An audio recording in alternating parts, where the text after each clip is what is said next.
안녕하십니까. 신문을 읽어주는 남자 1987 작은 도서관 관장 이만필입니다. 날씨가 이제 장마철로 좀 접어들려고 하는 것 같아요.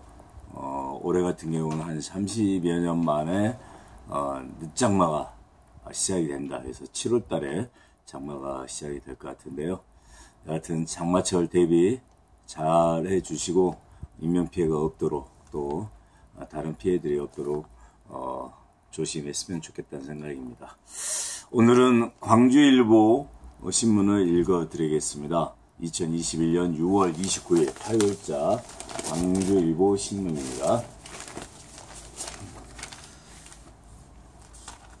광주 시민 안전과 행복에 광주시는 집중하겠다. 그리고 김영록 전남지사는 전남의 미래 10대 과제를 추진하겠다 해가지고 취임 30년 기념해서 이제 동시에 기자 간담회를 어저께 가졌네요.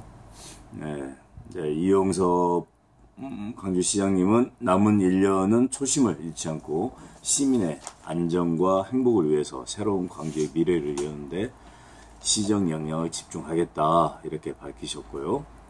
김영록 전남지사께서는 지난 3년간의 성과를 바탕으로 2천만 전남 도민과 함께 더 큰 희망을 향해 나아가겠다 얘기를 했네요. 지자체 단체장 평가에서 김영록 지사라든가 이용섭 시장이 실은 좋은 평가를 많이 받고 있어요. 다른 지자체에 비해서. 근데 우리 광주 같은 경우는 여러 현안들이 많이 얽혀 있죠. 특히 광주 전남 같은 경우에는 시작할 즈음에 광주 전남 공정과 상생이라는 목표로 광주 군공항 문제라든가 또 민간공항 이전 문제라든가 이런 부분을 공동으로 협의하고 공동으로 대책을 마련하겠다고 약속까지 하고 있었는데 어떻게 보면 지금 3년이 지나는 이 시점에서 이루어진 성과가 거의 없다고 볼 수 있겠습니다. 그 당시나 지금이나. 그래서 이런 부분에 관련된 부분들은 좀 더 책임감을 가지고 시장과 지사가 머리를 맞대고 역할을 해야 되지 않겠나. 너무 지나치게 사진만 찍고 그냥 입으로만 얘기가 나오고 있는 상황인데, 그리고 정세균 이광재 후보 두 후보가 7월 5일까지 단일화를 하겠다. 그래서 민주당 대선 레이스가 이제 본격적으로 이번 주에 시작이 되고, 또 오늘 윤석열 전 총장이 대선 출마 선언을 윤봉길 기념관에서 한다고 하죠. 네. 아무튼 올해가 슈퍼주다 해가지고 곳곳에서 대선 출마도 하고 여러 이벤트들을 지금 하고 있다고 하는데 7월 1일 날은 이재명 지사가 하죠. 그러니까 어쨌든 지금 현재 여론조사에서 이재명, 윤석열, 이재명 두 사람이 각축전을 벌이고 있는 상황인데, 현재로서는 어쨌든 두 후보가 될 사람들이 출마 선언을 하는 주입니다.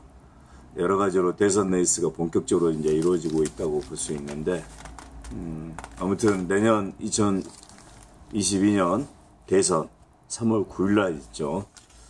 대한민국의 미래를 또 이끌어갈, 또 대한민국의 미래를 책임질 대통령을 뽑는 선거인데 많은 사람들이 지금 관심을 갖고 주시를 하고 있습니다. 미래에셋에서 여수의 경도 레지던스 건축 관련된 부분에 심의를 재신청했네요. 여수에다가 미래에셋이 굉장히 큰 돈을 투자를 해가지고 관광 유락시설을 만든다고 약속을 하고 비전을 크게 지었는데, 이후에 한이 많이 여러 얘기가 나왔는데 어쨌든 다시 시작을 한다고 하니까요. 중앙의 자본들이 어쨌든 지역의 관광이라든가 이런 부분에 대한 투자가 활발하게 이루어져야 됩니다. 결과적으로는 이제 수익성 문제, 경제성 문제, 여러 가지 부분에 대한 얘기들이 거론이 되겠지만, 자본의 투자 없이는 실은 개발은 쉽지가 않겠죠. 그래서 가능한 지역의 특성과 내용들을 살려가면서 만들어가는 게 중요한 건데, 관광의 핵심은 결과적으로는 자고 먹는 겁니다. 볼거리가 있어야 되겠고요. 그러기 위해서는 기본적으로 편안하게 잘 수 있는 숙박시설, 소위 얘기해서 이제 호텔을 많이 짓는 게 또 중요한 부분이고, 그리고 지역의 관광 관련된 내용이나 이런 부분들이 또 결합이 돼야 되겠죠. 그래서 아무튼 이런 투자가 활발하게 이루어졌으면 좋겠고, 제발 한다겠다가 또 안 하고 이런 일들이 좀 벌어지지 않았으면 좋겠습니다.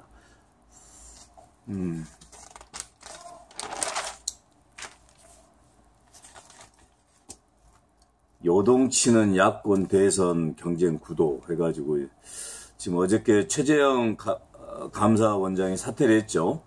전 원장인데 감사원장이 정치적 중립을 유지해야 되지 않겠느냐라는 비판적 시각도 있고, 오죽했으면 그러겠냐라는 의견도 있고 그러는데, 어쨌든 지금 현재 문재인 정부에서 검찰총장을 했던 사람, 또 감사원장을 했던 사람들이 또 경제부총리 했던 김동연 전 부총리나 이런 분들이 실은 여권이 아닌 야권의 후보로 나올 가능성이 큰 상황이 벌어지고 있는 것에 대해서는 이걸 어떻게 분석하고 어떻게 해석해야 될지 여러 의견이 있을 수 있을 거라고 생각이 됩니다.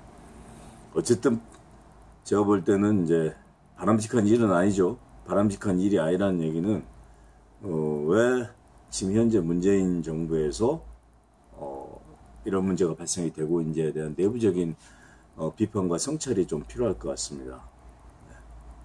물론 인재를 많이 키우고 있다라는 약간의 조롱 섞인 내부적인 우려와 비난도 있죠. 인재를 많이 만들어내고 있다, 지금 문재인 정부는. 네, 그것은 내가 볼 때는 이제 어불성설이고, 여하튼 간에 국가 권력을 유지해 나가고 인사를 해 나가고 그 다음에 잘 관리해 나가는 그런 시스템이나 이런 부분들이 제대로 이루어지고 있는지에 대한 근본적인 문제 제기라고 생각이 됩니다. 아까 서두에서 얘기했는데요, 이용섭 시장은 기업 유치하고 광주에 일자리를 창출하는데 최선을 다하겠다. 그다음에 광주 공공항 문제 이전이라든가 어등산 문제는 숙제로 남아있다. 그다음에 김영록 전남지사는 한정공대 착공식을 했죠. 그다음에 해상 풍력단지 구축하는데 전념을 하겠다라는 부분하고, 인구가 감소하고 있고 불균형 부분에 대해서는 향후 어떻게 풀어갈지에 대한 과제가 있다라고 얘기를 하고 있네요. 학동 4구역 관련된 재개발 부분에 대한 얘기가 끊임없이 나오고 있습니다. 조합장 딸이나 조카, 처남이 지분 쪼개기 된 건물 분양가를 노렸다라고 얘기하고 있는데, 오늘 광주일보의 칼럼을 보니까 참여자치 21의 김기식 사무처장의 칼럼을 보니까 지금 학동사구역 조합장의 이런 친인척들이 지분 쪽에 참여하는 게 단순히 수익을 내기 위해서 하는 것뿐만 아니라 조합을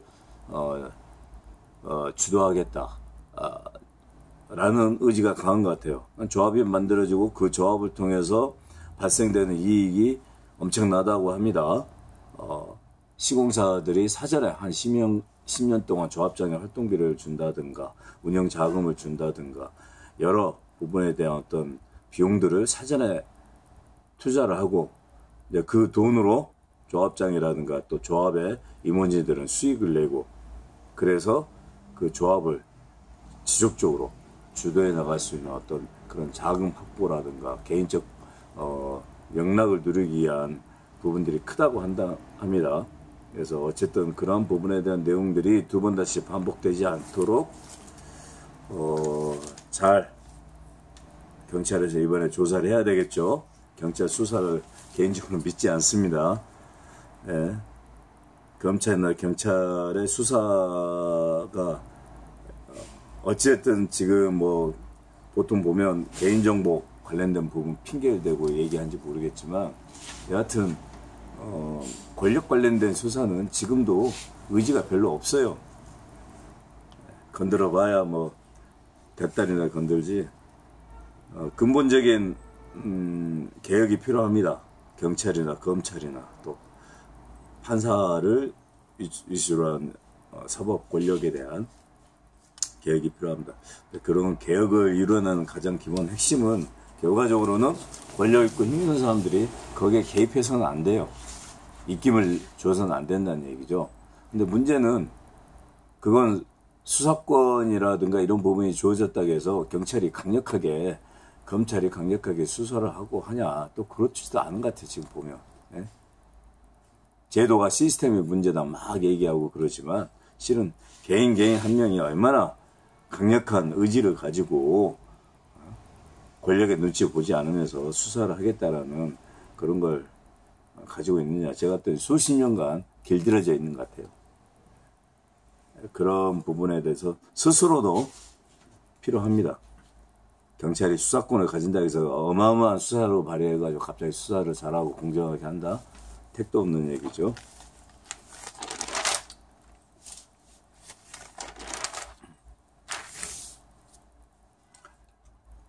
마이애미 아파트 붕괴 사고 관련된 부분이 전 세계적으로 안타까움을 일으키고 있는데, 우리 학동 건물 붕괴 사건 이후에 얼마 지나지 않아서 또 이런 일들이 벌어지고 있는 것에 대단히 안타깝게 생각합니다. 건물을 잘 짓는 것도 중요하지만 그 이후에 건물에 대한 안전 보강이라든가 체크가 중요하다고 생각이 되는데, 여기 같은 경우도 이미 30년 전부터 붕괴 위험에 대한 얘기가 계속 나왔다고 하죠. 근데 결과적으로는 그걸 무시하고 그냥 가는 그런 태도가 문제인 거죠. 안전 불감증. 그래서 저는 아무리 좋은 매뉴얼을 갖고 한다고 해도 그걸 행하고 있는 사람의 인간의 주체들이 얼마만큼 그것을 해내고자 하는 의지가 있는가, 이런 게 뒷받침이 돼야 돼요.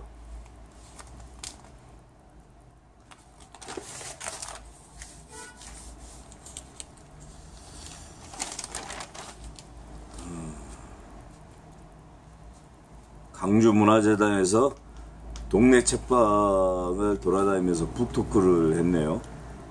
숨이라든가 책과 생활, 동네 책방 5곳에 대해서 돌면서 그에 관련된 책을 냈는데, 동네 책방에 친근감이 있죠. 어렸을 때 동네 곳곳마다 작은 책방들이 많이 있었죠. 지금은 거의 사라졌습니다. 그리고 1987 작은 도서관처럼 이런 작은 도서관들, 판매는 하지 않지만 책을 진열해서 누구나 와서 읽을 수 있게 하는 그런 작은 도서관들은 많이 생겼는데, 실질적으로 수익을 내고 그런 건 아니죠. 이런 동네 책방들, 책을 판매해가지고 수익을 내는 그런 작은 책방들이 활성화돼야 되는데, 단순히 이제는 이제 책을 지역에다 꽂아놓고 판매한다는 차원보다는 문화적 상황과 연결을 많이 지킬 필요가 있을 것 같아요. 문화 프로그램과.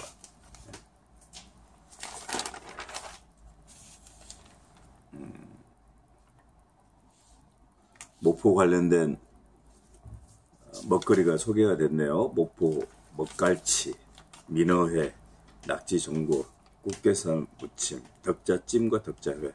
이건 처음 들어보네요. 네. 한 2달 전에 민어회를 먹어본 적이 있는데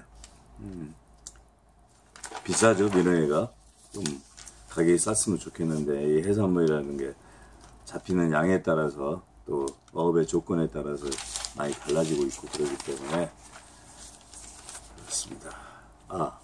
참여자치 20일 기우식 사무처장이시네. 기우식. 죽음의 카르텔이 학동 참사의 원인이다 라는 칼럼인데 꼭 권하고 싶습니다. 한번 읽어봐 주시기 바랍니다. SNS 내 쪽에 치면 나올 겁니다.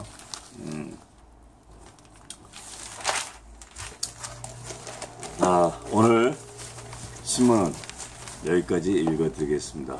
6월 29일 화요일자 광주일보 신문을 읽어드렸습니다. 다음에 또 뵙겠습니다. 건강하십시오.